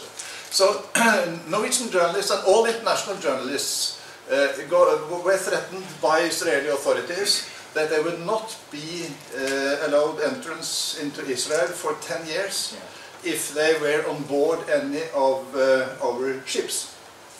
And of course that was a disaster for a lot of these journalists covering the Middle East, and they were quite dependent on being able to be in Israel. So it was a very effective threat. And it raised quite a lot of reaction from the journalists, and the Israeli authorities withdrew the threat formally, but nevertheless journalists feared that maybe they would have trouble getting into Israel if they were on board the ships. And the Norwegian state radio and television, NRK, they had, first we had,